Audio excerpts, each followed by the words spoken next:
Assalamualaikum warahmatullahi wabarakatuh.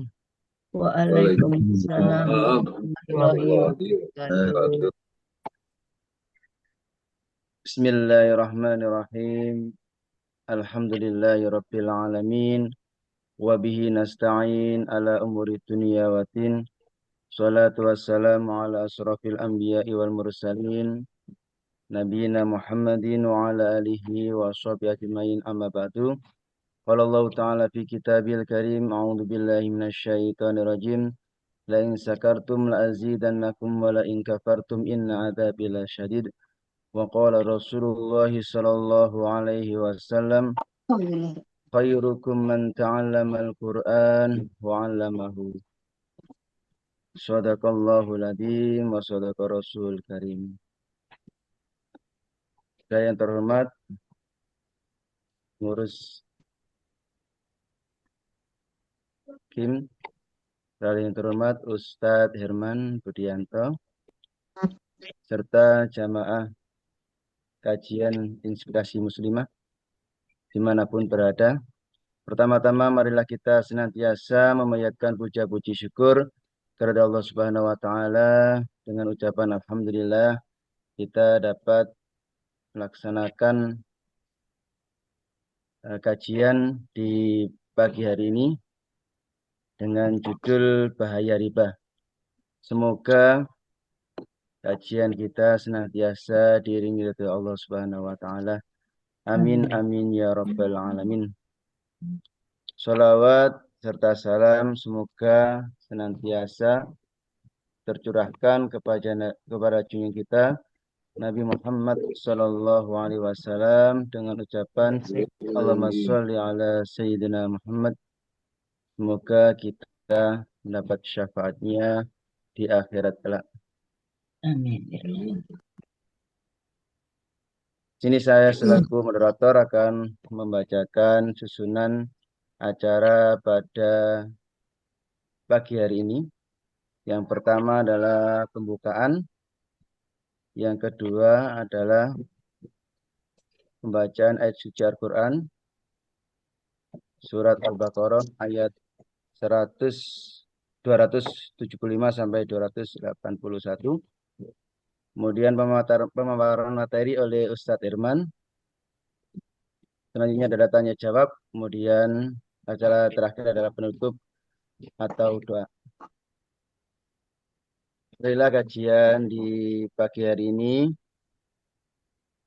kita awali dengan pembacaan suratul Fatihah. Semoga kajian kita senantiasa diberikan kelancaran Allah Subhanahu wa taala. Ila Amin. diniyah wa din sholihah. Al-Fatihah. A'udzu billahi minasyaitonir rajim. Bismillahirrahmanirrahim. Alhamdulillahirrahmanirrahim. Alhamdulillahirabbil alamin, arrahmanir rahim.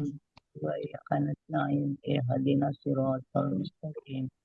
Siratal Shiratal ladzina an'amta alaihim ghairil maghdubi alaihim waladdallin. Amin amin ya rabbal alamin.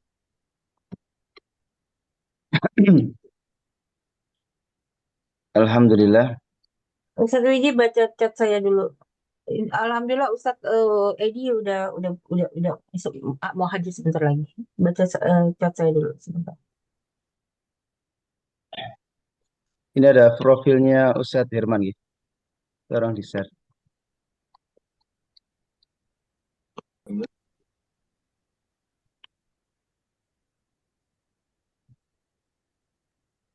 Alhamdulillah.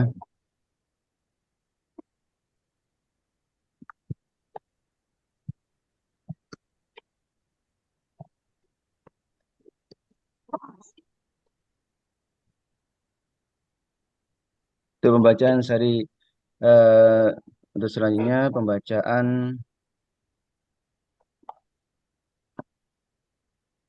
Qiraatul Quran surat Al-Baqarah ayat 271 sampai 281 nanti akan dibacakan oleh Ustadz Edi dan sari tilawahnya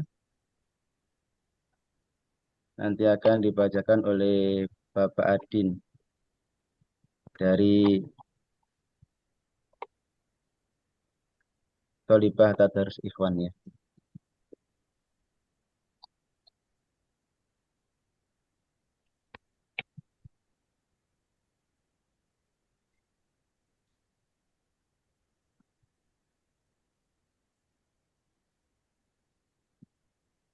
Biodatanya dulu dibacakan oleh Ustaz.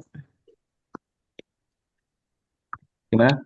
Biodata Ustaz dibacakan dulu. Ustaz. Nggih. Tolong di-share biodatanya Ustadz Irman. Ada di HP, coba cek. Nggih.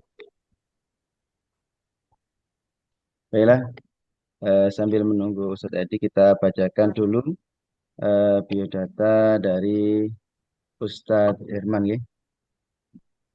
Biodata nama narasumber kita adalah nama Ustadz Irman Budianto, nama panggilan Ustadz Irman, tempat Ponorogo, tanggal lahir 27 Mei 1973. Status menikah, aktivitas adalah dakwah dan sosial, pendidikan S2. Akun sosial adalah akun FB Herman Budianto, akun Instagram Herman Budianto, kemudian alamat Bogor, Jawa Barat. Di Ustadz Herman ini lahir di Ponorogo ya. Kemudian alamatnya sekarang di Bogor, Jawa Barat.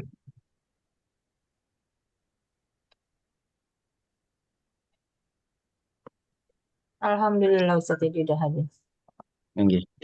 Alhamdulillah demikian dari biodata narasumber kita. Terus selanjutnya adalah pembacaan Al-Quran surat Al-Baqarah ayat 275 sampai 281 yang akan dibacakan oleh Ustadz Edi, dan sari tilawahnya nanti akan dibacakan oleh Bapak Adin. Pada Ustadz Edi dan Bapak Adin kami persilahkan.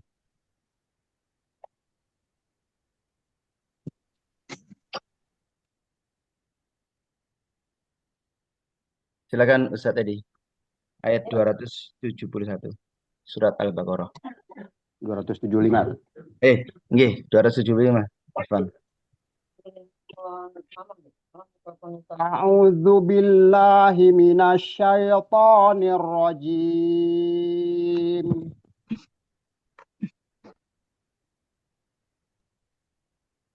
Alladzina ya'kuluna ar-riba la yaqumuna illa kama yaqumul ladzi yatakhabbathu syaitan.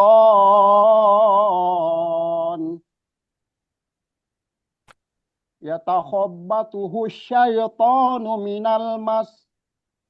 Dzalika bi'annahum qalu innamal bai'u mithlur riba wa ahallallahu al-bai'a wa harramar riba. Faman ja'ahu mau'izatum min rabbih fantaha falahu ma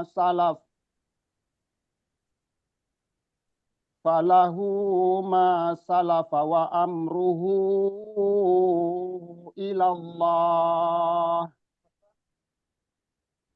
Wa man ada faulaika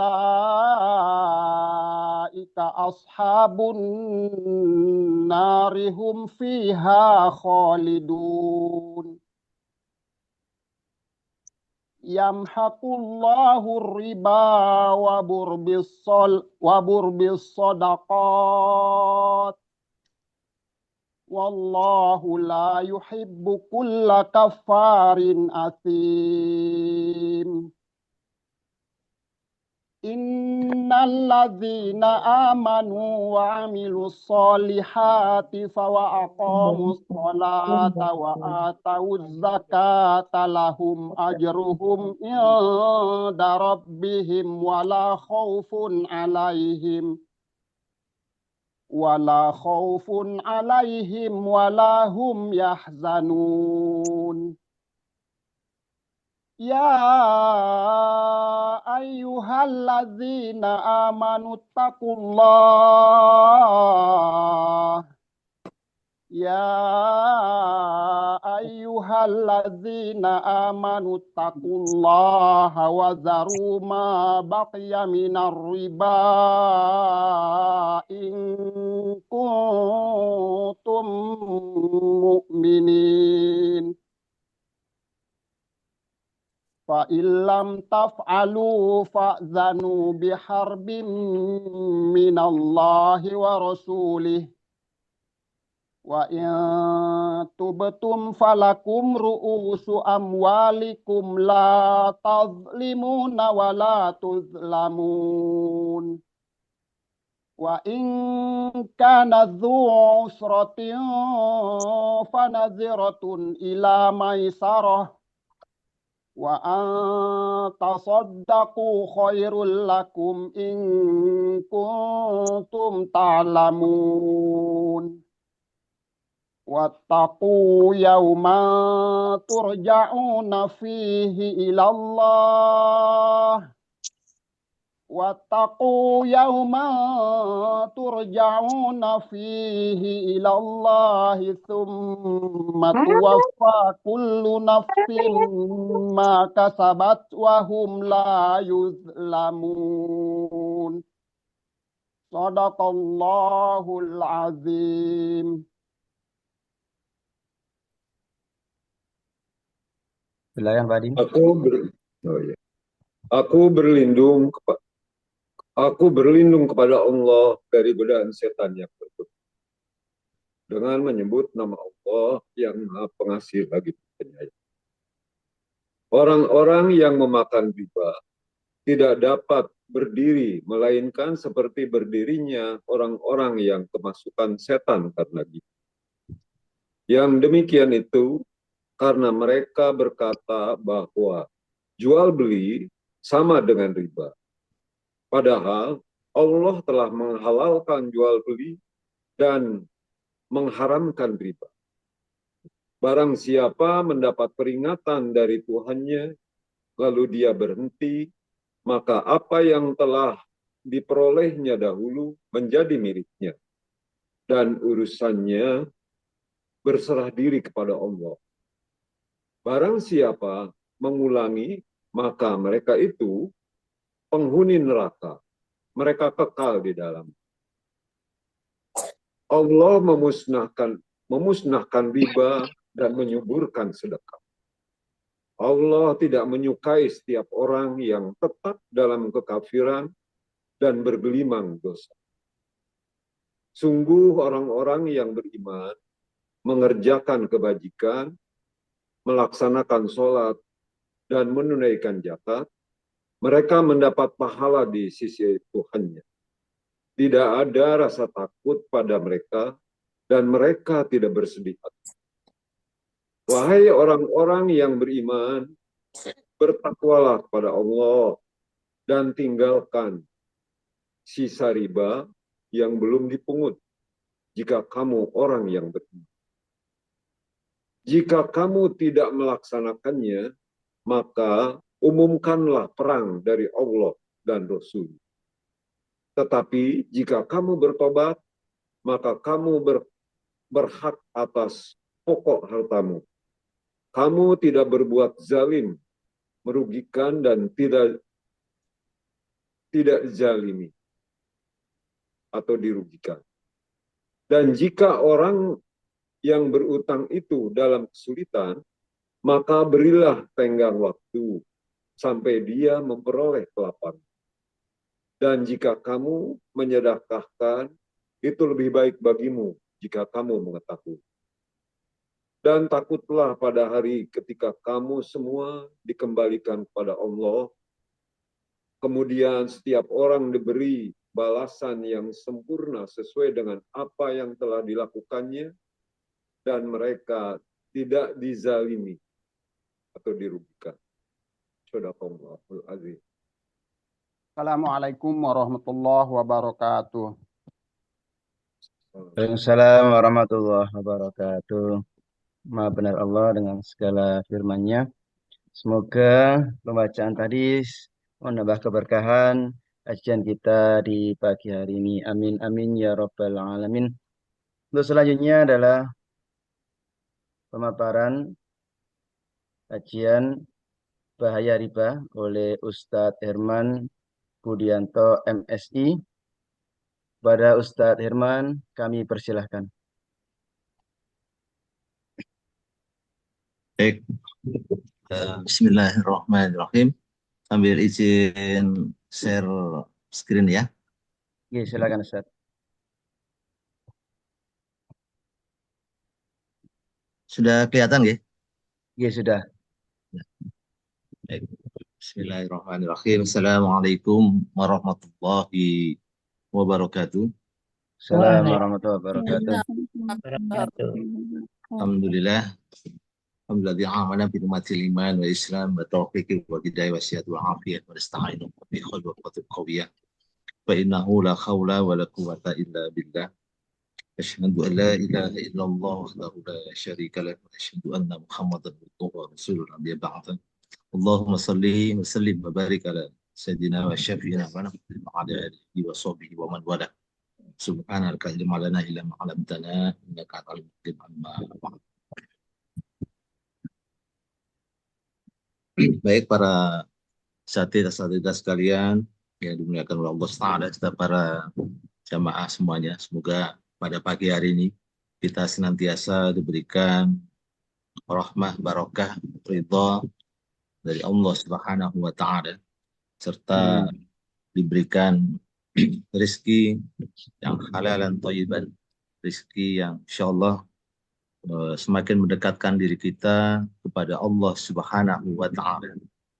Dihindarkan dari rezeki yang haram, yang tidak baik, yang menjadikan kita dengan bertambahnya rezeki semakin ingkar kepada Allah Subhanahu wa Ta'ala, semakin jauh dari Allah Subhanahu wa Ta'ala. Baik, Hadratul Mukarramun, ini kayaknya saya perdana ya di kajian di komunitas ini. Salam kenal. Di sini ada. Sudah 2 kali Ustadz, cuma namanya berganti awalan. Oh, dulu apa namanya? Dulu namanya Pecinta Ilmu. Oh, Pecinta Ilmu. Iya Ustadz. Ilmu kayaknya pernah. Baik. Iya, silakan. Nah, jadi sekarang komunitasnya namanya apa ya? Inspirasi Muslimah. Oh, Inspirasi Muslimah Ustadz. Oh, Ya, ada muslimahnya atau muslimah aja ini? Muslimah Ustaz. Oh, muslimah ya. Iya. Alhamdulillah. Baik, singkat waktu, hari ini kita akan membahas masalah riba. Ya, yang jadi memang kondisi yang secara umum, kondisi yang sering disepelekan oleh masyarakat. Kalau bahasa sederhananya itu kalau terjadi sebuah kemaksiatan misalnya, perzinaan, terjadi pembunuhan, ya, kemaksiatan, kemalingan, pencurian, perampokan, orang biasanya cukup ribut, ya, bahkan bisa menjadi sebuah berita yang viral, apalagi terjadi kekerasan, perampokan dan segala macam. Karena memang dianggap sesuatu yang dosa dan ada korban yang sangat terdolimi. Tapi ketika kita melihat orang yang terkena riba, memakan riba, kita seakan-akan tidak menjadikan sesuatu kasus yang besar. Tapi adem ayem aja. Kan banyak rentenir-rentenir masuk ke kampung-kampung, menjebak masyarakat dengan ribanya dan segala macam, kita biasanya santai-santai. Gitu ya. Tidak, para pelaku riba ini tidak dianggap sebagai orang-orang yang melakukan hal yang sangat buruk.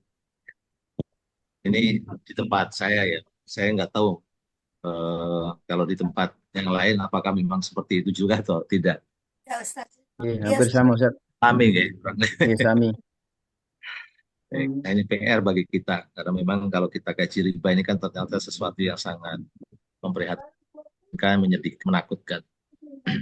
Baik, sebelum kita masuk ke riba, bahwa Allah Subhanahu wa taala sudah firmankan bahwa kita ini adalah umat yang terbaik, kuntum khaira ummah ukhrijat lin-nas ta'muruna bil ma'ruf wa tanhauna 'anil munkar wa tu'minuna billah.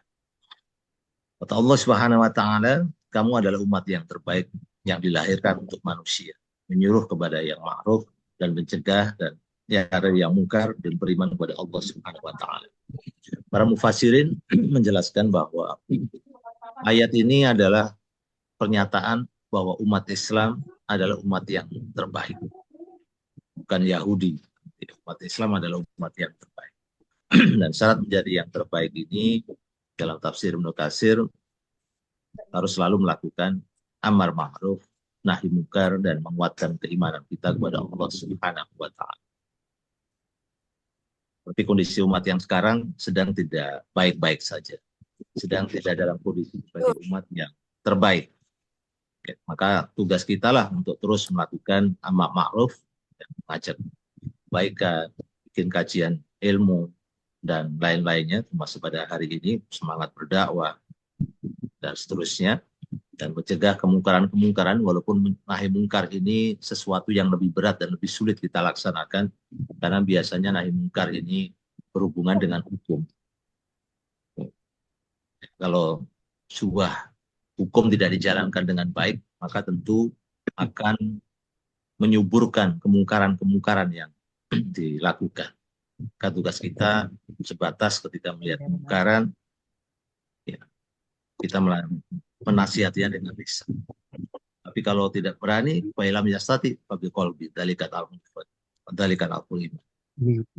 Jadi ketika melihat kemungkaran termasuk merasa hal-hal yang besar di Indonesia ini, ya kita minimal terus mendoakan menjadi baik, menasihati. Kalau mencegah dengan tangan kita, kadang-kadang kita tidak mampu. Kita serahkan kepada yang berwajib. Walaupun kadang-kadang juga tidak berjalan dengan optimal. Baik, kita lanjutkan. Kalau kita berbicara Islam, kan ada akidah, syariah, akhlak, dan syariahnya ada ibadah, fikih ibadah, fikih muamalah, kemudian fikih muamalah itu ada beberapa jenis lagi. Dan hari ini kita mempersempit kajian kita karena memang bagian daripada itu semua kita fokus pada ekonomi muamalah. Secara khusus kita membahas riba dan transaksi-transaksi pada kesempatan hari ini. Suara saya kedengaran ya? Iya, kedengaran Ustaz. Nah, ketika kita berbicara muamalah, memahami hukum muamalah ini wajib ya, bagi setiap muslim, namun tidak menjadi expert ahli di dalam bidang ini, hukumnya adalah fardu kifayah. Karena kita sebagai pelaku dalam transaksi-transaksi muamalah maliyah, seperti kita melakukan perdagangan, jual beli, sewa menyewa, dan seterusnya, maka Umar bin Khattab ketika menyampaikan kepada masyarakat, terutama ketika berada di pasar, beliau mengatakan bahwa orang yang bertransaksi di pasar ini sudah harus mengetahui fikih muamalah, secara khusus maliyah. Bagi orang-orang yang belum bisa menguasai, memahami fikih muamalah maliyah, maka jangan berdagang di pasar, karena bisa membahayakan. Misalnya membuat timbangan yang tidak adil, ya, melakukan penipuan-penipuan. Misalnya seperti ketika Rasulullah Shallallahu Alaihi Wasallam melihat perdagangan di pasar, melihat ada orang jualan kurma, di atasnya ini kurmanya bagus-bagus. Kemudian Rasulullah memasukkan tangan beliau ke dalam karung tadi ke bawah dan ternyata didapati kurma-kurma yang buruk. Rasulullah menegur, engkau menunjukkan bahwa yang kau jual adalah kurma yang bagus, tapi ternyata di dalamnya adalah kurma yang buruk. Karena ketika orang memasarkan, memarketingkan, ditunjukkan yang bagus, tapi ketika terjadi transaksi, dicampurkan antara yang baik dan yang buruk, tapi dengan harga yang baik. Maka ini adalah bagian daripada kecurangan yang dilarang di dalam proses jual beli dagangan yang ada di dalam Islam. Nah, ini jenisnya banyak banget. Ya, kebetulan saya juga mengajar di kampus terkait dengan fikih muamalah. Ya, ini biasanya kita bahas ya. Pada hari ini kita baru membahas satu terkait dengan riba. Baik, tentang bagaimana pentingnya kita memakan rezeki dari Allah Subhanahu wa taala dengan rezeki yang halal. Di sini disebutkan surah Al-Baqarah 168, Al-Maidah 88, ya ayyuhan nas kulu mimma fil ardi halalan thayyiban wa la tattabi khutuwatis syaitan innahu lakum aduwwum mubin. Ini ada 43 slide, khawatir nanti tidak kekejar, saya mungkin agak percepat gitu ya. Set ya, para satid sekalian. Siap, Ustaz. Ya. Nah, perintah Allah ini jelas, hai sekalian manusia, makanlah makanan yang halal, yang baik dari apa yang terdapat di bumi, dan janganlah kamu mengikuti langkah-langkah syaitan. Artinya bahwa orang yang memakan makanan yang tidak halal, yang haram, yang tidak baik, itu mengikuti langkah syaitan. Padahal sudah dijelaskan, innahu lakum aduwwum mubin. Dan sesungguhnya setan itu adalah musuh yang nyata bagi kita. Tapi kita kadang-kadang masih sering melanggarnya. Gitu. Padahal sudah diingatkan oleh Allah. Juga demikian dalam surat Al-Maidah. Kemudian dalam hadis Rasulullah SAW juga banyak disebutkan, salah satunya tentang pekerjaan yang dilakukan dengan yang baik, perdagangan yang mabrur, yang baik. Ya, bahwa Rasulullah SAW ketika ditanya, ya Rasulullah, ayul kasbi adi. Qala a'malu rajul biyadi wa kullu bai'u mabrur. Ya Rasulullah, pekerjaan apa yang baik? Pekerjaan yang dilakukan seorang dengan tangannya. Artinya dia bekerja. Orang-orang bekerja menghasilkan rizki, itu adalah kerjaan yang terbaik, dan juga setiap perdagangan yang mabrur. Perdagangan yang baik yang diterima oleh Allah Subhanahu wa taala, yang salah satunya tentu harus tidak mengandung unsur riba. Jadi kalau kita transaksi baik, buyuk, itu kita harus terhindar dari riba, dari gharar, dari hal-hal yang dilarang oleh syariah dalam sisi zatnya. Kemudian ini juga dikuatkan oleh Rasulullah Sallallahu Alaihi Wasallam, ya. Atajir sadukul amin ma'an nabiyyin wasiddiqin wasyuhada. Pedagang yang jujur dan terpercaya akan dibangkitkan bersama para nabi, orang-orang siddiq dan para syuhada. Masya Allah ya, pedagang itu sesuatu yang mulia di hadapan Allah Subhanahu wa taala. Asalkan dia jujur dan terpercaya. Bahkan posisinya nanti akan dibangkitkan bersama para nabi, orang-orang siddiq dan para syuhada. Nggak main-main ya. Jadi bukan sesuatu kalau pedagang ini kemudian posisinya jauh dari Allah dan Rasul. Asalkan dia jujur, asalkan dia terpercaya. Nah, bahaya makanan riba itu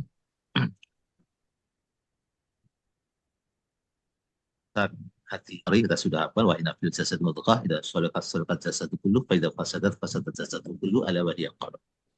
Ini karena terkait dengan hati tadi. Kalau dalam tubuh kita segumpal darah daging ini baik, maka baik semuanya. Apabila buruk, maka buruk semuanya.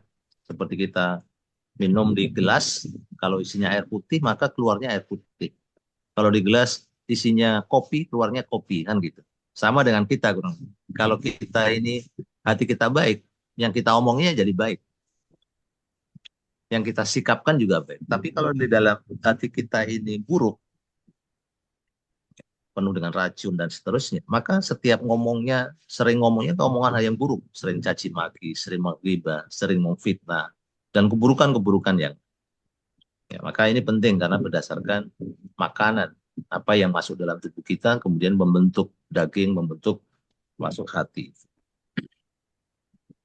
Nah, kemudian doa tidak dikabulkan ketika Rasulullah SAW ada melihat orang yang berdoa, ya Rabb, ya Rabb, ya Rabb. Rasulullah mengatakan wa mat'amu haram.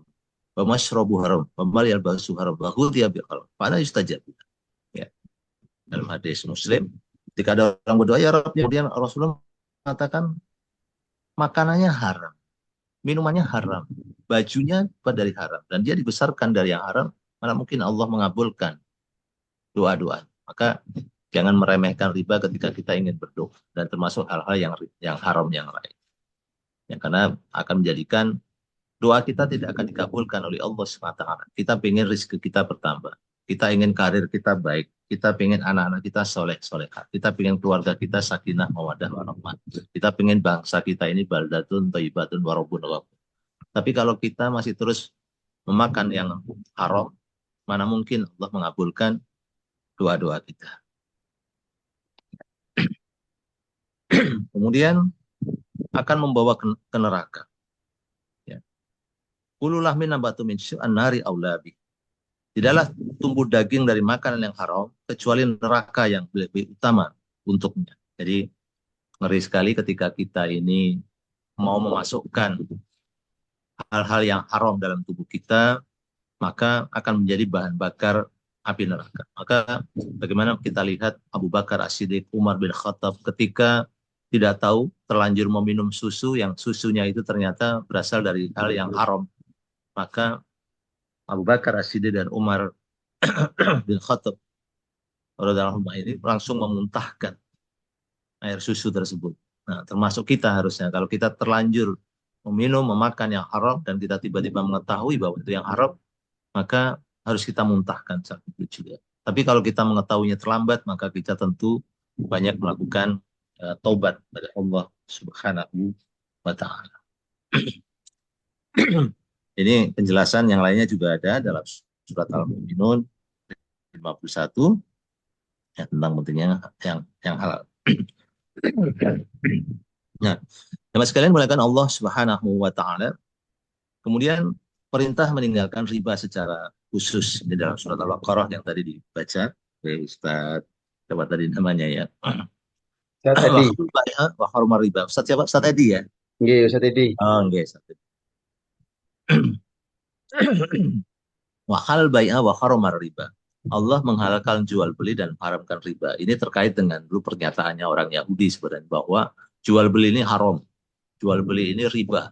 Maka Allah Subhanahu wa Ta'ala menurunkan ayat ini bahwa jual beli ini halal, tapi Allah mengharamkan riba. Kemudian di dalam ayat yang lain surat Al-Baqarah 276 ini juga menyampaikan bahwa Allah memusnahkan riba dan menyuburkan sedekah. Teman sekalian, kalau kita lihat sejarah asbabun nuzul terkait dengan ayat-ayat riba ini tentu berproses, karena waktu zaman jahiliyah itu memang masih melakukan riba itu tadi. Tapi kemudian Allah Subhanahu wa Ta'ala firmankan kepada Rasulullah Sallallahu Alaihi Wasallam penghapusan riba secara bertahap, dan kemudian pada ayat yang terakhirnya menyampaikan bahwa Allah Subhanahu wa Ta'ala ya melarang kita totalitas dalam melakukan transaksi riba tadi. Ya, jadi sampai kepada ya ayyuhalladzina amanu taqullaha daru wa bayar. Ya orang-orang beriman bertakwalah kepada Allah dan tinggalkanlah sisa-sisa riba. Minta air.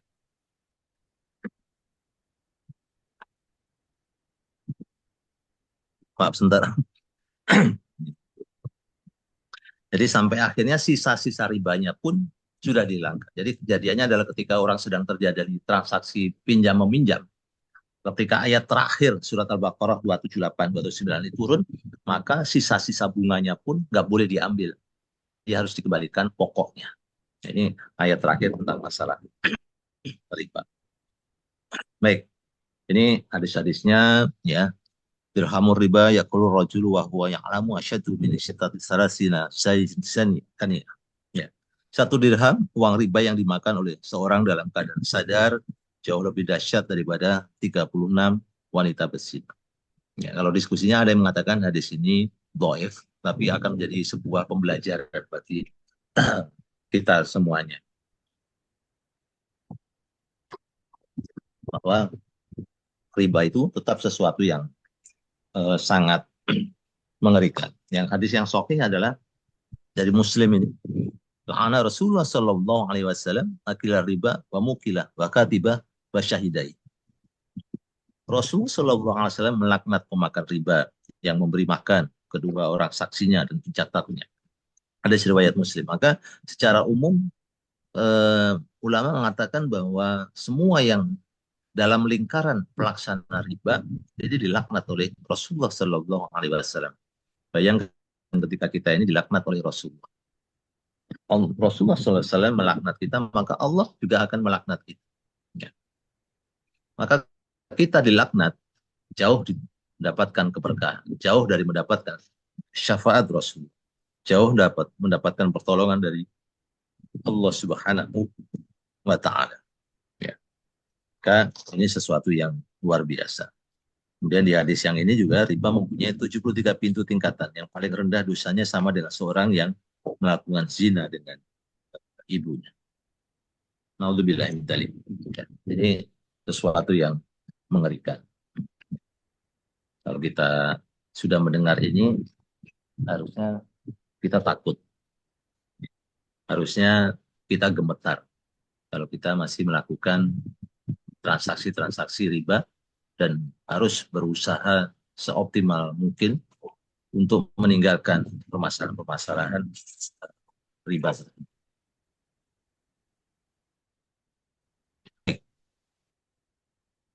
Kita lanjutkan.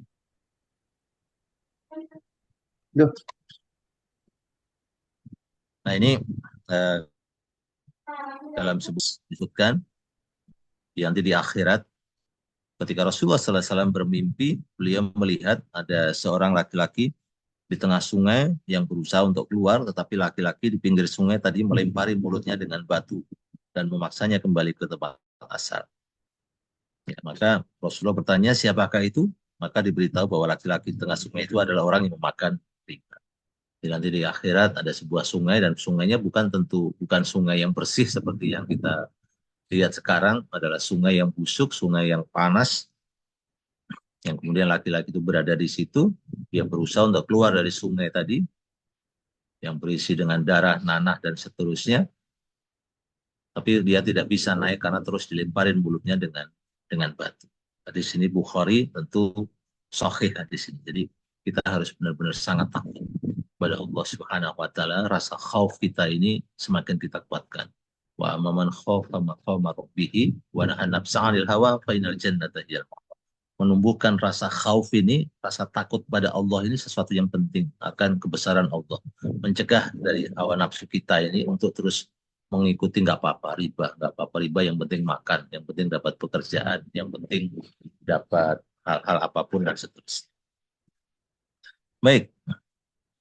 Nah, kita sekarang langsung masuk kepada pengertian riba. Apa yang disebut dengan riba? Riba ini dari kata asyiadah atau an-nama. Ya, jadi bertambah, meminta tambahan dari sesuatu yang dihutangkan. Dari 1 juta kembali menjadi 1.200.000 dan seterusnya. An-nama berkembang, yaitu membungakan harta uang atau yang lainnya yang dipinjamkan kepada orang lain. Berlebihan atau menggelembung. Jadi rata-rata ya berlebihan tadi. Ada yang apalagi sekarang pinjol. Pinjol itu bagaimana dahsyatnya, ribanya itu berlipat-lipat. Sampai orang harus menjual rumahnya dan seterusnya karena terjerat dengan pinjol yang awalnya pinjamnya sedikit tapi bunganya sangat dahsyat. Pinjamnya gampang tapi begitu ya ada masalah akan menjerat. Ya, jeratnya itu luar biasa. Maka dilanjutkan pengertian secara istilahnya adalah tambahan pada harta yang disyaratkan dalam transaksi dari dua pelaku akad dalam tukar-menukar antara harta dengan harta. Ya, jadi ada tambahan, ada ziyadah tadi, ada amat tadi, ya, yang disepakati di awalnya, yang disyaratkan misalnya saya pinjam 1 juta, nanti balikinnya 1.200.000 ya. Nah itu berarti sudah ada kesepakatan. Ya. Tapi para ulama masih membolehkan ketika misalnya saya pinjam Ustadz Edi misalnya. 100, jangan lagi terkenal kan pinjam 100 ya. Pinjam 100 misalnya. Kemudian beliau nggak ngomong besok balikin 120 atau 200. Tapi begitu saya mulangin, Ustadz Edi, ini ada sedikit oleh-oleh. Selama tidak disyaratkan di depan, ketika saya mengembalikan, saya tambah, maka para ulama masih membolehkan. Oh ya nggak apa-apa, dibolehkan ditambahkan. Sebagai bentuk rasa terima kasih kita pada orang yang sudah menolong. Tapi kalau enggak ditambahkan, nggak apa-apa. Jangan sampai nih ketika kita kemudian Ustadz tadi bilang masa cuma 100, nggak ada tambahannya. Itu jadi bunga lagi kalau beliau mempersyaratkan ada tambahannya lagi di akhirnya tadi. Pinjamkan kembali 100 selesai. Ya, kemudian kalau saya menambahkan tanpa permintaan beliau, itu menjadi sebuah kebaikan. Tapi kalau beliau meminta, itu akan menjadi riba lagi. Nah ini pengertian, dan itu banyak sekali terjadi di masyarakat. Nah, jenis riba. Ini ada riba duyun, ya, utang piutang, utang qard, ya, secara pinjam meminjam, jamak dari kata dain, ya, utang. Terjadi riba tambahan nilai karena adanya utang antara kedua belah pihak. Jadi yang pertama ini riba jahiliyah disebutnya. Riba jahiliyah itu terjadi seorang meminjam uang dan diberikan ketambahan karena keterlambatan ketika membayar. Jadi ketika saya pinjam 1 juta, saya bilang seminggu. Kemudian saya pulangin ternyata 1 minggu 2 hari. Maka yang meminjami saya tadi bilang, loh ini terlambat. Ya, sudah lebih dari seminggu. Maka kamu harus menambahkan sekian persen sebagai keterlambatan tadi. Maka di sini dari sahabat Rasulullah SAW, ya, bentuk riba jahiliyah adalah seorang menjual barang tidak tunai hingga jangka waktu tertentu. Bila jatuh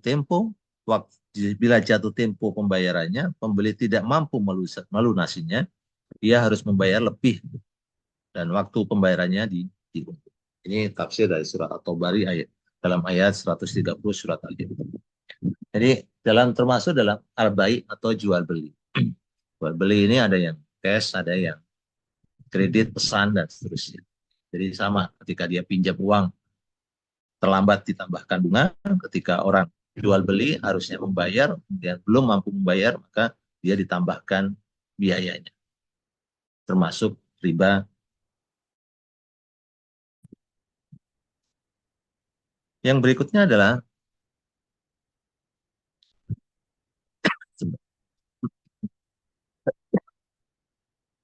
ya, pinjaman yang dipersyaratkan adanya riba dari awal.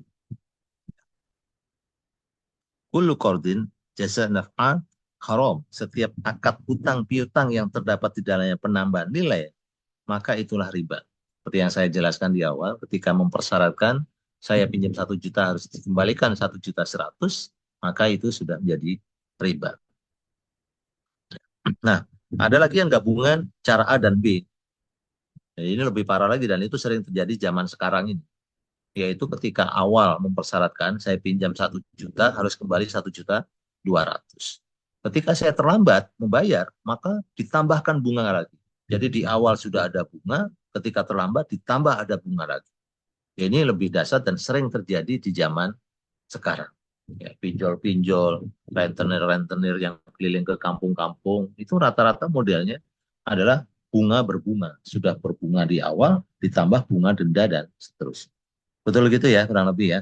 Para Bapak, Ibu-Ibu sekalian, yang sering terjadi di kampung-kampung, ya, di saudara-saudara berlipat ganda, ya, luar biasa dahsyat. Saya sering ketemu teman-teman yang nangis-nangis karena terkena hutang pinjol kalau sekarang ini ya. Karena itu tadi hutangnya menjadi sangat luar biasa dahsyat. Pinjam 5 juta, beliau terlambat-lambat, sekarang ini sampai 80 juta. Ya, hanya kan lambat-lambat, padahal pinjamnya sangat sedikit. Nah, berikutnya adalah riba buyu. Ya. Riba buyuk ini riba karena jual beli. Sama dari kata bai, jual beli disebabkan dari bentuk jual beli atau pertukaran dua jenis barang ribawi.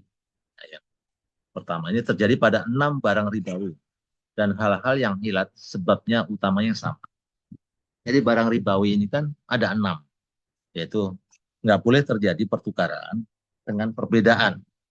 Emas dengan emas, perak dengan perak, gandum dengan gandum, terigu dengan terigu, kurma dengan kurma, garam dengan garam, harus sama beratnya dan tunai. Jika jenisnya berbeda, maka tukarlah sekehendakmu tetapi harus tunai. Jadi kalau terkait dengan 6 ini termasuk beras. Kalau kebutuhan pokok kita ini kan bukan gandum ya, maka beras. Beras ini juga masuk. Artinya begini, ketika seseorang mau bertukar, saya punya emas 22 karat sebanyak 5 gram. Ya, tapi saya pengen punya emas 24 karat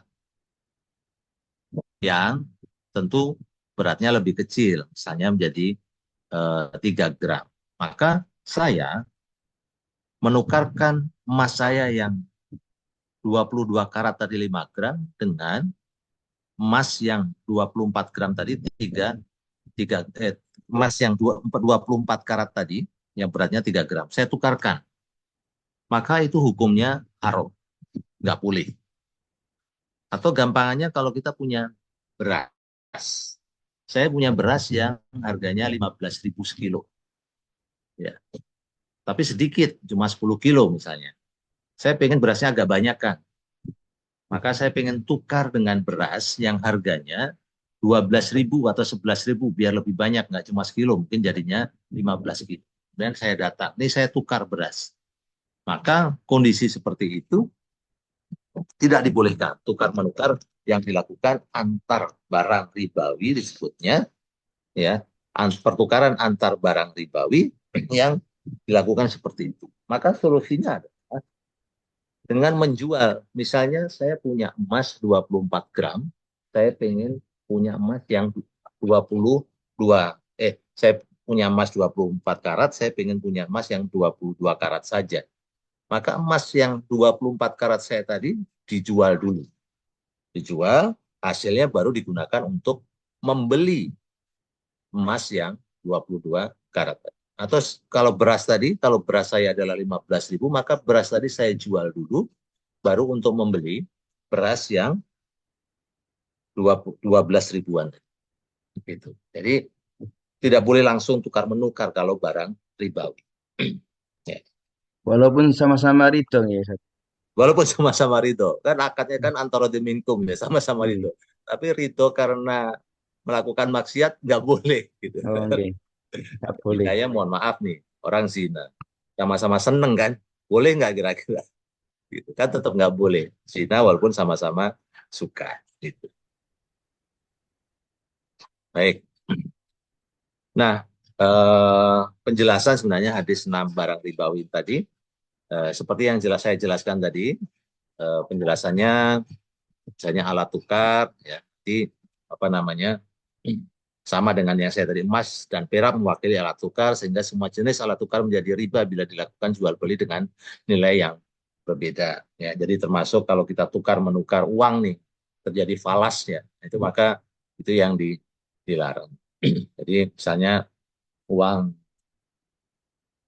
1 juta, gitu kan, ditukar dengan dolar.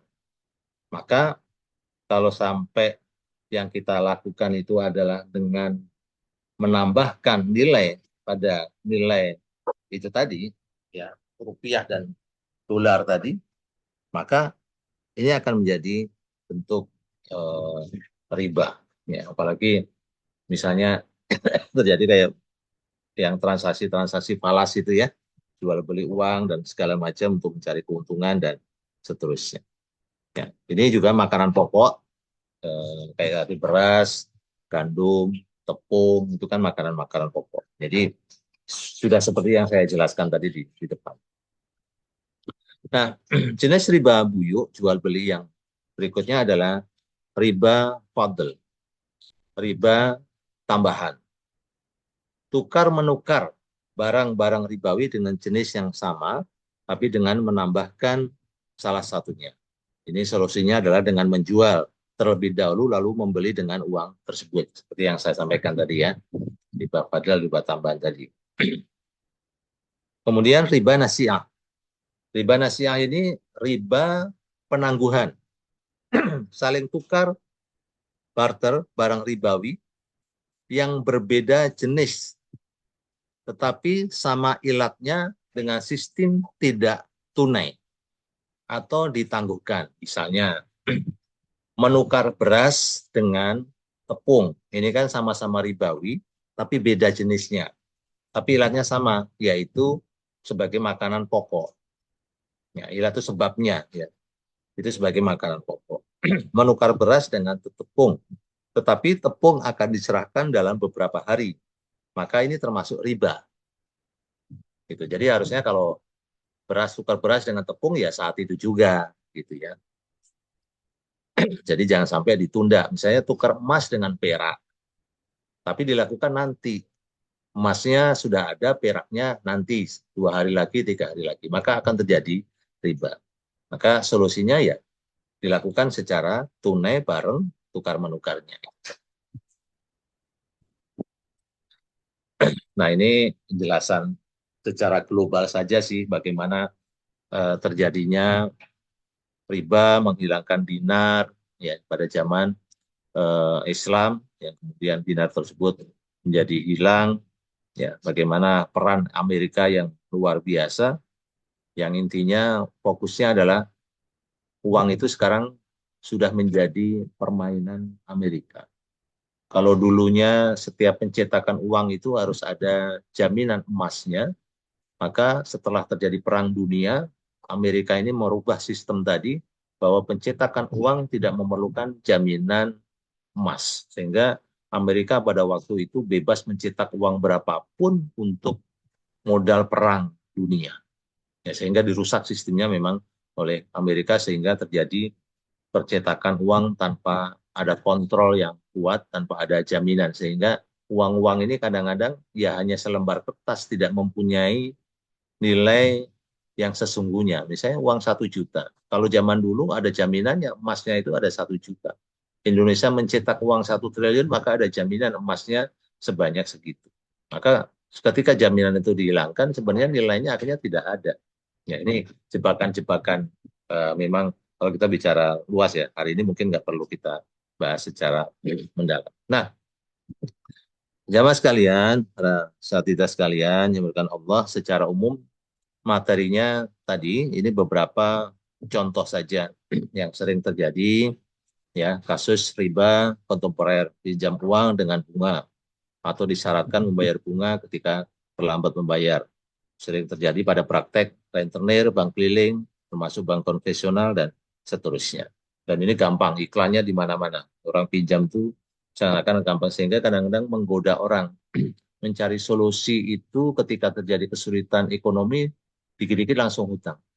Bukan mencari solusinya itu kepada Allah Subhanahu wa Ta'ala. Misalnya, salah satunya kan dengan menguatkan ibadah. Ibnu Qayyim al-Jauzi kan mengatakan dalam tafsirnya mengenai Al-Fatihah surat ayat yang kelima, iyyaka na'budu wa iyyaka nasta'in tadi, bahwa isti'anah, pertolongan dari Allah itu akan turun ketika ta'abud kita semakin baik. Jadi kalau kita ini ada kesulitan, maka perbaiki dan perbanyak ibadah kita kepada Allah Subhanahu wa Ta'ala, maka isti'anah ini akan turun. Kadang-kadang kan orang malas mencari jalur seperti itu. Atau yang lainnya, memperbanyak istighfar, memperbanyak sholawat. Itu juga bagian daripada kita mendatangkan, meminta pertolongan dari Allah Subhanahu wa Ta'ala. Atau dengan sabar dan sholat. Banyak sekali poin-poin ketika kita ingin mendapatkan pertolongan dari Allah Subhanahu wa Ta'ala. Kalau istighfar ini kan ada dalam surat Nuh ya, ayat 10 dan surat tadi. Faqultu astaghfiru rabbakum innahu kana ghaffara yursilis sama'a 'alaikum midrara wa yumdidkum bi amwal wal banin wa ja'alakum jannati wa ja'alakum anhara. Ya, dan mengampunlah kepada Allah, maka Allah akan mengampuni dosa kita, kemudian memberikan air dari langit. Wa yumdidkum bil amwal, ya, diberikan harta, wal banin, diberikan anak. Waj'alkum jannati waj'alkum anhara. Ya, disuburkan, dibanyakkan kebun kita, air sungainya dan seterusnya. Itu bagaimana ketika kita mencari rezeki dengan memperbanyak istighfar ketika dalam kesulitan-kesulitan. Para ulama mencontohkan misalnya Imam Bukhari. Imam Bukhari itu sehari istighfarnya 1.200. Ibnu Taimiyah ketika dalam kesulitan sehari istighfarnya sampai 1.000. Nah, kita ketika kesulitan istighfarnya berapa banyak? Gitu. Berapa sering kita menunda-nunda sholat? Berapa sering kita terlambat sholat? Dan seterusnya. Ya, justru tidak mendatangkan rezeki dari Allah Subhanahu wa Ta'ala. Nah, contoh berikutnya kredit card. Ya, kredit card kita beli sesuatu, bayar nanti.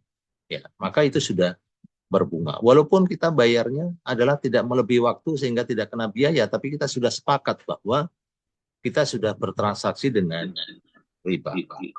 Ya. Baik. Nah, ini halamannya banyak sekali, ada 43. Sekarang pada halaman yang ke-25. Apakah ini cukup segini dulu atau bagaimana panitia? Tidak apa, Ustaz, lanjutkan aja, Ustaz. Oh. Dilanjutkan, silakan Ustaz. Nah, dilanjutkan ya. Baik. Silakan. Nah, ini beberapa kasus berikutnya. Tabungan, simpan pinjam, investasi reksadana, dan investasi lainnya yang bunga. Ya, menjadikan riba bila akad menyatakan akan diberikan bunga sekian persen. Jadi kita naruh uang di bank konvensional, kita investasi reksadana sistemnya bukan bagi hasil, mudharabah misalnya, musyarakah, ya, tapi dengan sistem bunga. Maka semua yang kita dapatkan dari investasi, dari tabungan, ya, tadi akan menjadi sebuah proses riba. Nah, misalnya kemudian kredit kendaraan, ataupun ya seperti kita lihat yang sekarang ini, misalnya kita kredit kendaraan. Kalau dibaca silakan, kalau penjelasannya sedikit, misalnya simpelnya, ketika kita membeli motor atau mobil cash, kalau motor misalnya anggaplah harganya 20 juta. Ya, cash 20 juta. Kemudian ketika kredit, maka tidak disebutkan harga ujungnya. Yang terjadi adalah cash 20 juta, kalau kredit diangsur selama 3 tahun dengan angsuran misalnya 1 juta. Jadi kita tidak melakukan transaksi berdasarkan nilai yang kita sepakati. Ya, maka ketika kita kredit motor, mobil, maka salah satu solusinya adalah tanyakan harga akhirnya berapa. Saya berakad dengan harga akhir dari motor tadi, dari rumah tadi. Ya, jadi bukan berakad dengan harga ketika tunai ditambahkan dengan bunga tertentu. Yang kita kadang-kadang kalau kredit motor nggak ngerti ujungnya itu sebenarnya harga motor itu jadinya berapa. Ini proses-proses riba yang sering kita lihat dalam kredit kendaraan maupun kredit mobil dan segala macam. Nah, kredit perumahan juga sama, prosesnya juga gitu, kita tidak mengetahui hasil akhir. Tapi kalau kita mengetahui hasil akhir, itu merupakan salah satu solusi. Ya, nanti kita jelaskan pada proses yang sesuai syariatnya seperti apa. Gade juga sama. Ya, gade ketika kita menggadekan barang kita menggadekan, misalnya kita butuh uang 10 juta. Kemudian kita menaruh emas kita atau menaruh motor kita, kemudian kita sepakati dari 10 juta nanti kembali menjadi misalnya 12 juta, 13 juta, dan seterusnya. Maka gade seperti ini juga menjadikan riba. Atau di kampung misalnya kita menggadekan sawah, gitu ya. Menggadekan sawah, kemudian sawah tadi dikelola oleh yang memberikan uang. Misalnya kita gade sawah misalnya dapat uang berapa itu? Misalnya 25 juta misalnya. Ya. Kemudian sawah itu dikelola oleh orang yang memberikan uang tadi. Ya, dan utang kita tetap segitu. Ya, jadi ketika kita utang, nanti ketika disepakati setahun, maka kita harus mengembalikan uang dari 25 harus kembalikan jadi 30 atau 35 dan seterusnya. Ya, itu sudah menjadi bunga berbunga. Ya, bunga berbunga. Intinya apa? Kita sudah menggadaikan sawah, sawahnya dikelola oleh orang yang memberikan pinjaman kepada kita, ya kita mengembalikan masih ditambah dengan uang lagi. Nah, ini menjadi bunga berbunga yang luar biasa. Sering terjadi di kampung-kampung ketika menggadaikan sawah. Ya. Arisan, ya beberapa jenis arisan, tidak semua arisan ya. Beberapa jenis arisan ini juga bisa memunculkan riba. Arisan menjadi riba bila terjadi perubahan perolehan uang arisan atau harga pada barang arisan. Misalnya begini, arisannya adalah arisan motor. Arisan motor. Orang yang mendapat pertama harga motor masih bisa anggaplah 15 juta. Ya, ini tahun itu masih dapat 15 juta. Tapi begitu yang dapat bulan kedua, ketiga, atau bulan terakhir, harga motor sudah tidak mungkin 15 juta lagi. Sudah ada kenaikan. Maka karena sepakatannya adalah arisan motor, yang penting dia dapat motor, bukan harga pada 15-nya. Maka akhirnya orang yang terakhir tadi bukan mendapatkan 15, tapi bisa mendapatkan misalnya 17, 18 sesuai dengan harga motor saat itu. Maka itu terjadi sebuah riba. Tapi kalau arisan biasa, terus setiap dapatnya misalnya 5 juta, semuanya sama, ya nggak ada masalah. Ya, arisan yang seperti itu masuk dalam kategori riba. Nah, solusinya bagaimana? Gitu. Maka solusinya kita kembali bagaimana cara mengaplikasikan hitungan-hitungan di dalam Islam tadi untuk menghilangkan ribanya. Ya, tentu ya berdoa, ikhtiar untuk mencari harta, gaya hidup yang tidak berlebihan sehingga tidak tergoda untuk berhutang. Ini hasil survei yang dilakukan oleh Citibank dan AC Nielsen dimuat dalam majalah SUA mengungkapkan bahwa 80% eksekutif di Indonesia terancam miskin di hari tua karena tidak mempunyai perencanaan masa depan dan gaya hidup yang berlebihan. Jadi karena tidak punya perencanaan keuangan yang baik, gaya hidup yang tinggi kadang-kadang ya itu kita tidak bisa membedakan antara need dan want, antara yang perlu, butuh, dan yang pingin saja. Kalau butuh itu kan misalnya kita punya pingin handphone yang kita perlukan ya cukup misalnya harga 4 juta. Tapi kalau ngikutin pengennya yang Apple dan segala macam ya harganya puluhan juta. Itu membedakan antara need dan want.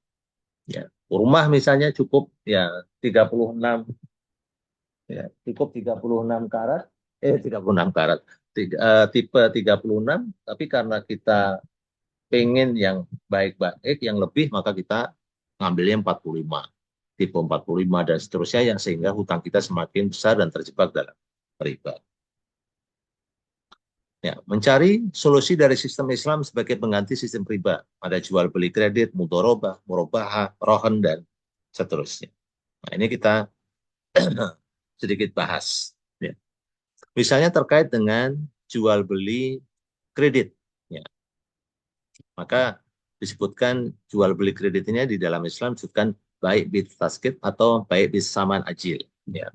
Nah, maka kita lihat di sini. Ya. Harga harus disepakati di awal transaksi.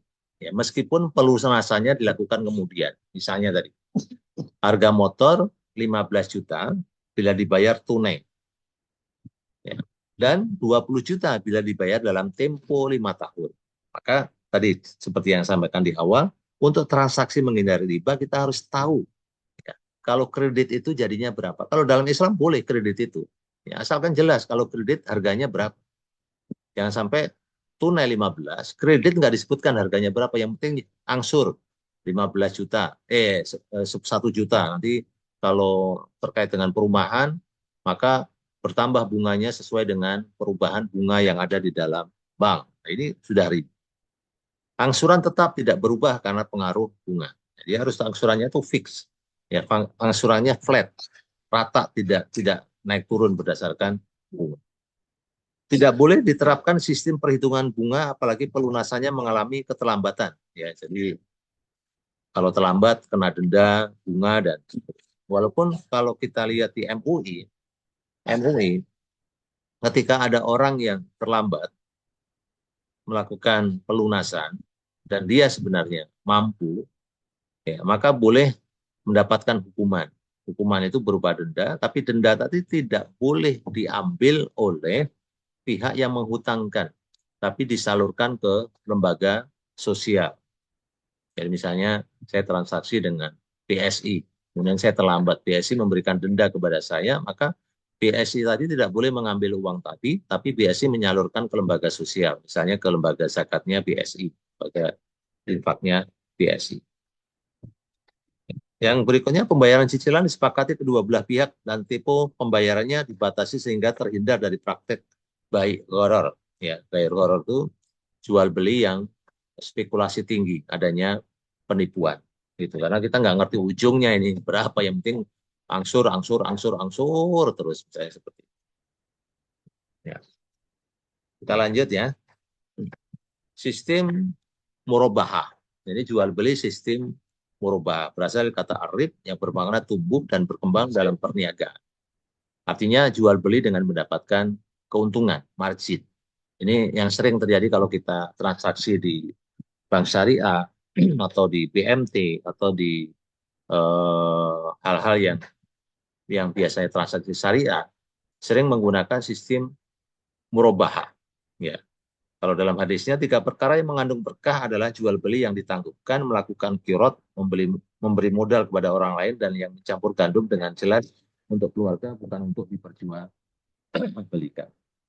Nah, jual beli yang ditangguhkan ini termasuk disebutnya sebagai murabah.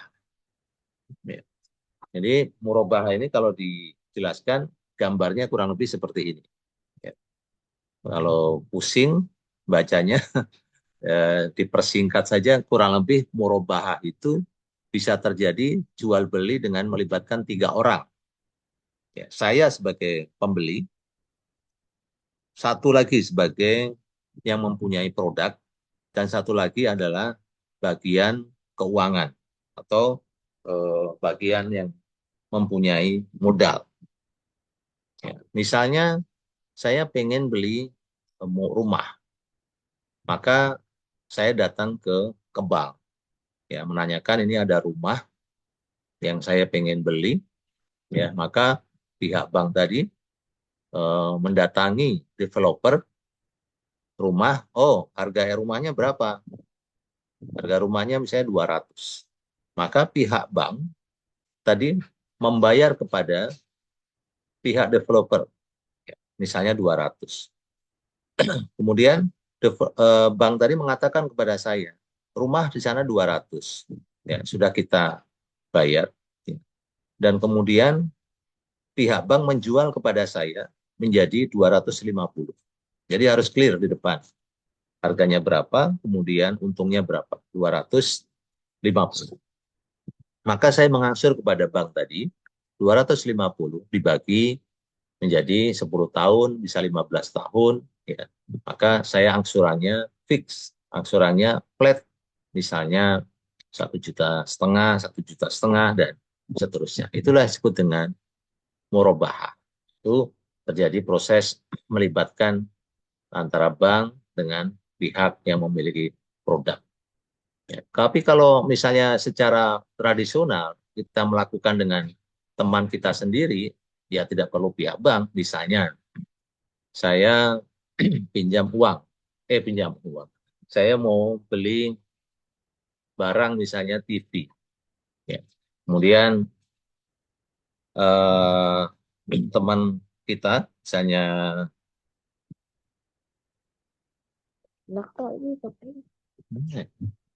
saya baca dulu ya. Nah, misalnya saya mau beli TV atau handphone lah. Ya.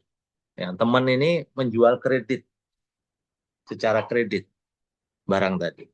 Maka saya datang, saya butuh handphone. Oke, Kalau handphone nggak perlu pakai pihak ketiga sebagai penyandang dana, cukup misalnya saya kredit sama beliau, nih kalau cash 4 juta, kalau kredit 5 juta, diangsur 6 bulan.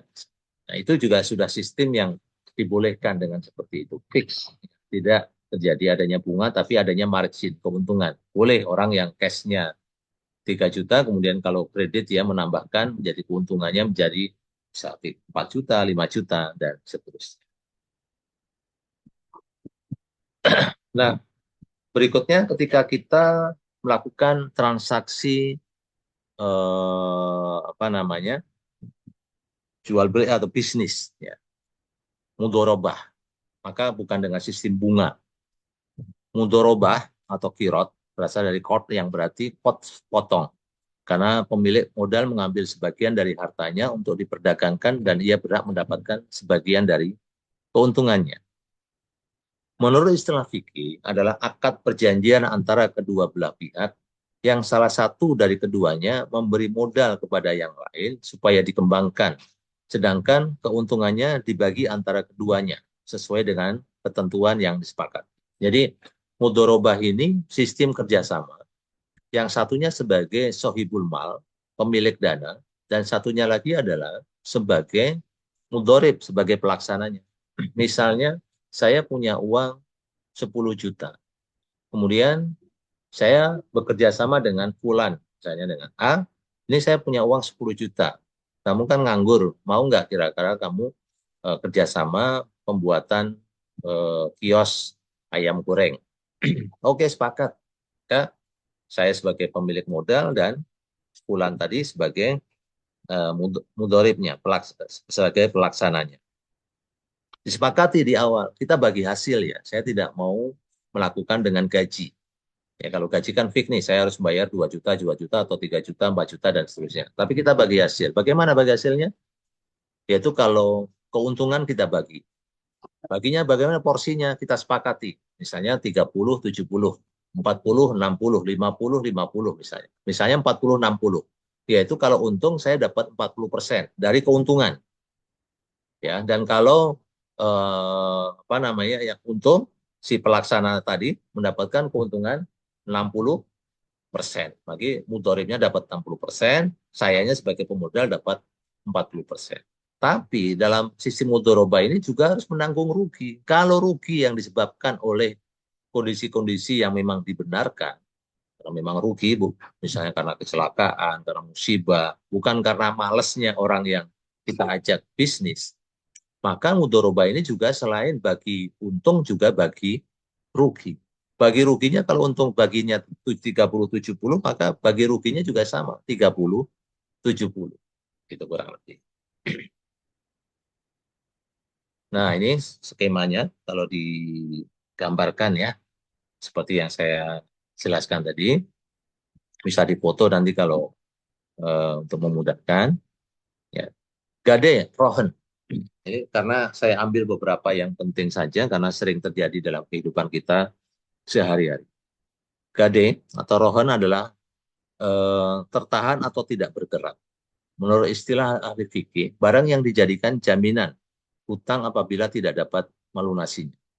Jadi pernah dicontohkan Rasulullah Shallallahu Alaihi Wasallam pernah membeli makanan dari orang Yahudi dengan tempo, dengan kredit, dan beliau menggadaikan kepadanya baju besi. Ya. Jadi beliau pada orang Yahudi ini menaruh baju besinya untuk mendapatkan gandum dan mendapatkan kurma. Ya. Maka sistem seperti ini dibenarkan, yaitu kita meminjam dengan jaminan barang yang halal. Ya. Barang diterima oleh pihak pemberi pinjaman. Peminjam mendapatkan pinjaman sesuai kesepakatan, biaya perawatan barang gade menjadi tanggung jawab peminjam. Ya, jadi ketika saya menggadaikan motor, misalnya saya dapat 20 juta, maka saya mengembalikan 20 juta. Tapi kita kena biaya perawatan. Motor tadi misalnya harus dirawat, disepakati biaya perawatannya berapa. Maka biaya perawatan tadi ditanggung oleh saya sebagai orang yang meminjam uang tadi.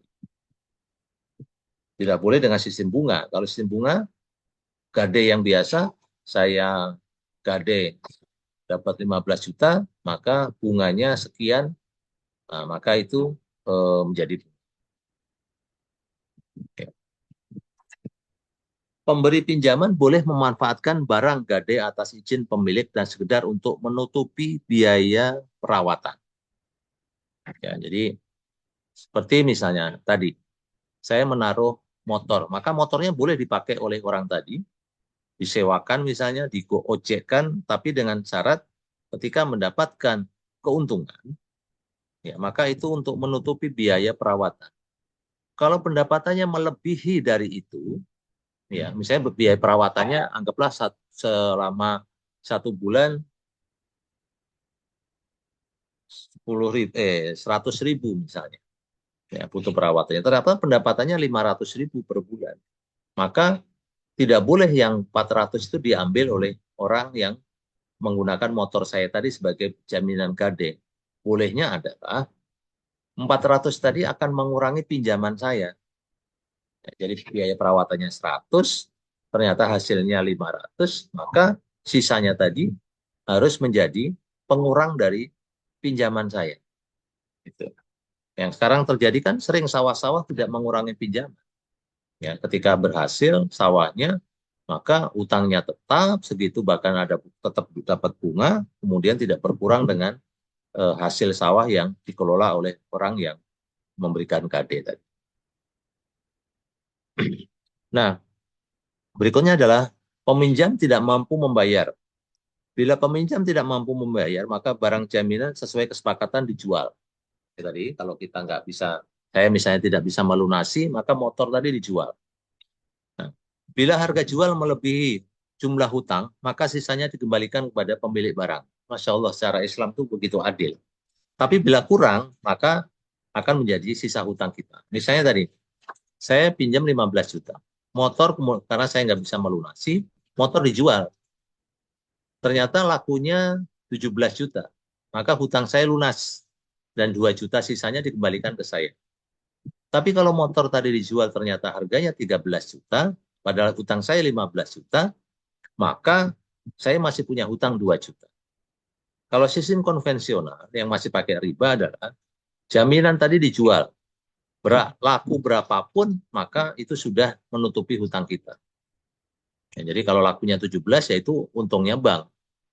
Ya, padahal hutang saya cuma 7 juta. 15 juta. Artinya 17 juta. Nah, itulah yang sebenarnya muncul riba berikutnya. Nah, ini transaksinya, polanya yang harusnya menjadi pola syariah dalam proses rohan tadi. Nah, itu tadi sama sekalian terkait dengan pembahasan riba pada kesempatan hari ini.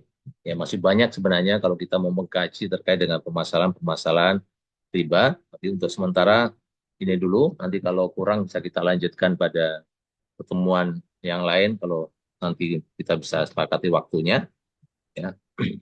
Silakan kalau ada tanggapan, ada koreksi, ada masukan, dan yang lain-lain silakan. Tafadhol Mas Kira.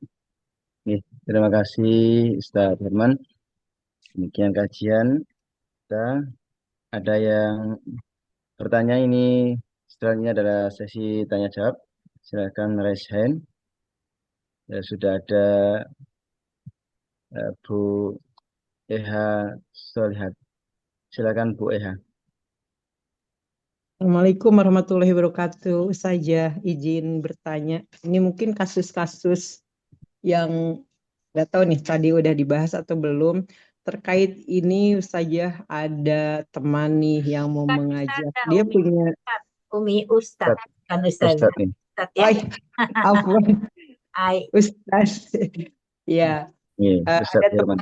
teman ini yang mengajak usaha, dia usaha catering, terus dia minta ini, yuk kita ini katanya bantu modal, katanya sekian, nanti setiap bulannya dia ngasih sekian, seperti itu. Contohnya dia kalau 3 juta katanya nanti ada tiap bulannya hasil usahanya sekitar 150.000.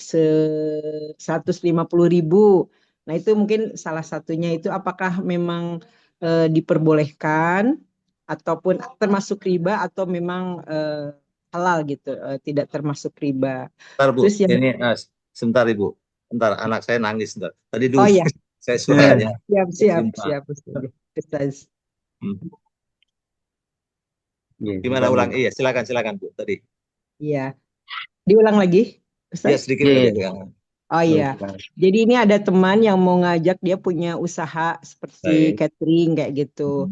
Dia, Bu katanya yuk kita ini punya uang nggak? Kita bareng-bareng usaha. Cuma nanti Ya, dari uang itu, contohnya hanya 3 juta. Terus nanti setiap bulan sebagai hasil usahanya dia akan ngasih 150.000. Nah itu seperti itu.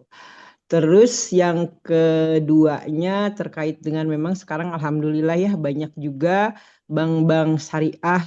Nah, itu ketika kita kan ada syariah itu ada tabungan berjangka. Nah, itu sifatnya. Tapi memang di situ juga ada semacam ketika kita berjangka X rupiah sebenarnya gini 100 juta. Nah, ya, terus kita karena berjangka kan itu bulanannya sudah ditetapkan ya, ya, hasilnya 3 juta. Nah, tapi dalam 3 juta itu setiap bulannya itu ada semacam apa memang itu bagi hasil atau seperti apa, ada seperti bunganya lah tanda kutip. Nah, itu ya, istilahnya kalau di ya, syariah kan ada istilah ya, lain. Nah, apakah nisbah. memang itu juga diperbolehkan atau seperti apa? Itu mungkin Ustadz. Baik. Atur nuhun. Assalamualaikum warahmatullahi wabarakatuh. Salam warahmatullahi. Silakan, Ustaz. Langsung dijawab ya. Iya, silakan, Ustaz. Jadi satu terkait dengan mudhorobah. Yang dihitung adalah bukan dari pokok investasi kita. Misalnya kita investasi 3 juta, dapat 1% dari 3 juta. Maka itu hitungannya menjadi riba. Ya, jadi yang dihitung itu bukan dari pokok investasi kita. Misalnya investasi 3 juta dapat 150. Ya, itu ditanya dulu hitungannya dari mana. Apakah 5% dari 3 jutanya sehingga dapat 150, atau kalau dalam sesuai dengan syariah adalah dihitung berdasarkan keuntungannya. Jadi kalau 3 juta dalam bisnis digabung-gabung dengan modal yang lain misalnya, kita dapat porsinya adalah 5% dari keuntungan misalnya. Ya, keuntungan ada 5% dari keuntungan. Kalau misalnya untungnya adalah dalam 1 bulan tadi untungnya 1 juta, kemudian kita dapat 5%-nya, maka 5 juta dari 5% dari 1 juta tadi kan kita dapatnya 50.000. Ya, kalau 5% dari 1 juta. Ya. Atau gampangnya 10% dari 1 juta maka 100 gitu ya. Ya, 100.000. Karena yang dihitung persentase adalah dari untungnya, bukan dari pokok investasinya. Kalau dari pokok investasinya, maka itu termasuk riba. Gitu. Maka kadang-kadang harusnya kan kalau secara aslinya keuntungan dari mudhorobah itu naik turun. Karena apa? Mengikuti keuntungan. Kalau keuntungannya naik, maka bagi hasil kita naik. Karena 5% dari keuntungan misalnya ternyata naik, untungnya lebih daripada 1 juta, maka saya dapat 75.000, dapat 2. Kalau lagi turun ya bisa turun juga. Gitu.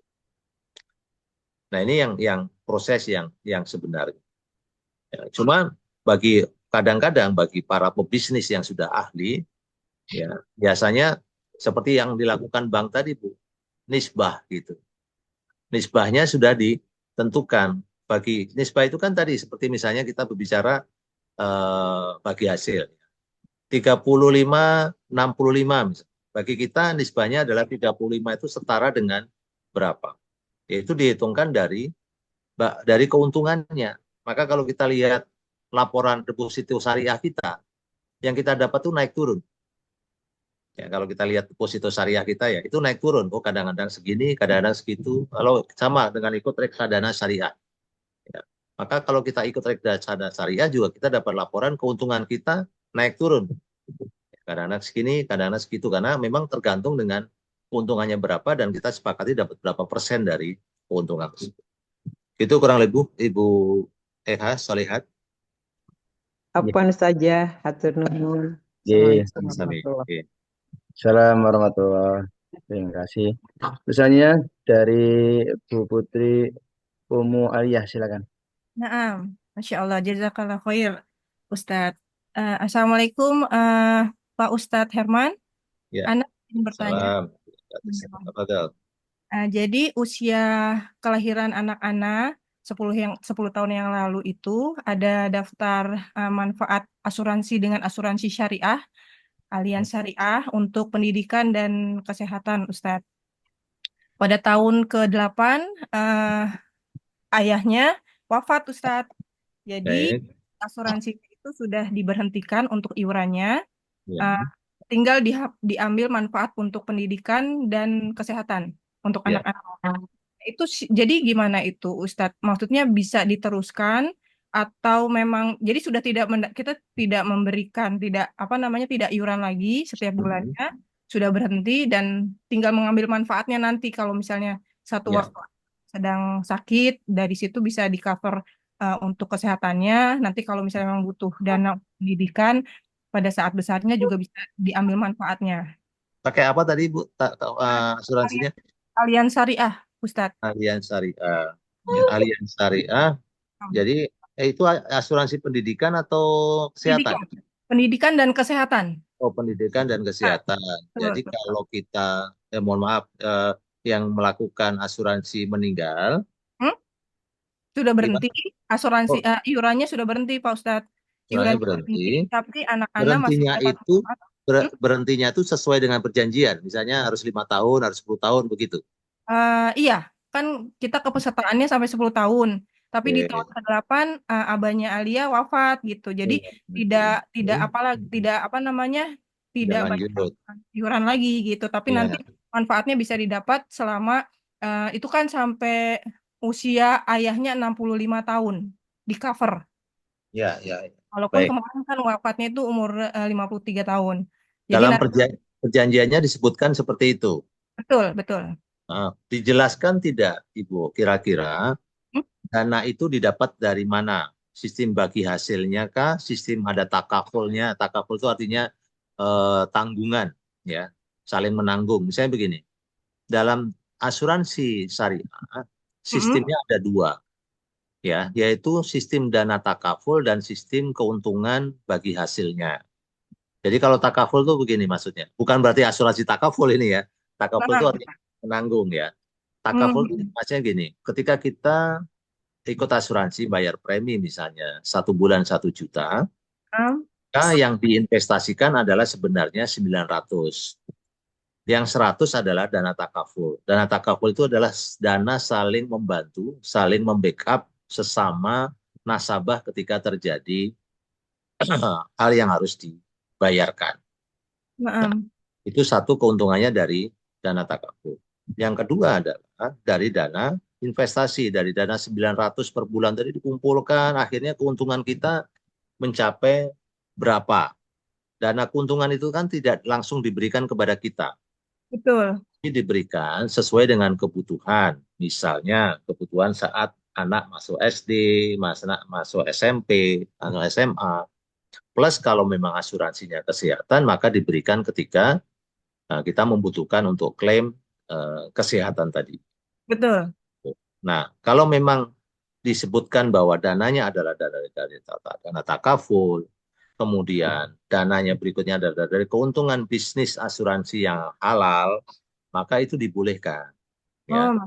Nah, asalkan memang kan asuransi produk-produk syariah tadi harus mendapatkan sertifikasi dari DSN, Dewan Syariah Nasional MUI, bahwa memang asuransi tersebut sudah dapat seperti itu kan ya? Ya betul, Ustaz, ya, seperti itu. Ibu sudah dijelaskan dengan detail proses asuransinya, karena saya nggak ikut yang asuransi apa tadi Bu?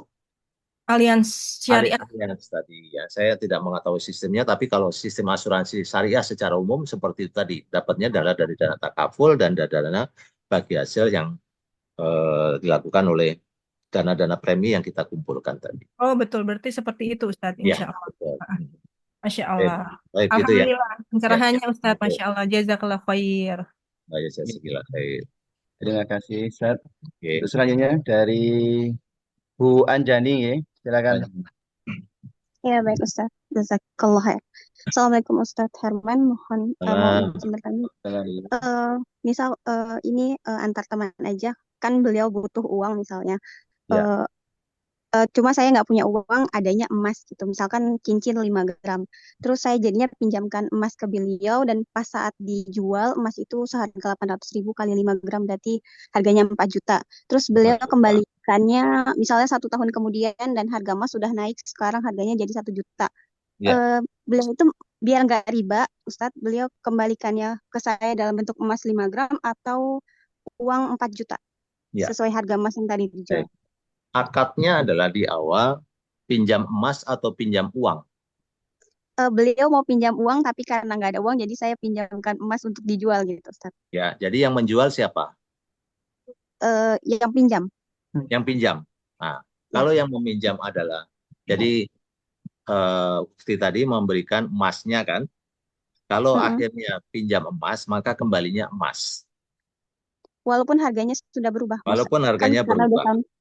Oh, gitu. Ya, walaupun harganya berubah karena pinjamnya adalah emas. Ya, jadi 5 gram kembali 5 gram. Ya. Maka dalam akad ini penting sekali. Ya, akad ini penting sekali. Tapi kalau dia akadnya saya pinjam 15 juta. Tadi berapa juta? Afan? 4 juta jadinya. 4 juta. Saya pinjam 4 juta, maka kembalinya harus 4 juta.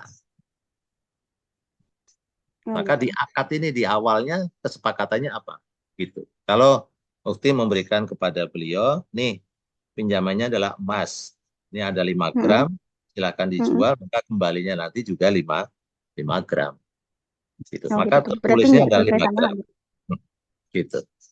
Itu kurang lebih. Khair. Ya, Ustaz. Alhamdulillah. Jazakallah khair, Ustaz. Jazakallah khair. Ada lagi? Ini dari chat, Ustaz. Chat ya. Ini kebetulan Afan Ustaz dan para asatidzah semuanya. Saya sebentar lagi harus mengisi acara Khotmil Quran. Jadi mungkin tidak bisa lama-lama. Mungkin ada beberapa yang bisa. Yang mana di chat yang bisa. Mungkin satu aja nanti namanya nanti dijapri ke Pak Ustadz nanti. Ya bisa WhatsApp ya nanti ya yang bisa jawab dengan WhatsApp ya. Atau itu aja satu aja gitu. Yang mana tuh? Yang atas aja.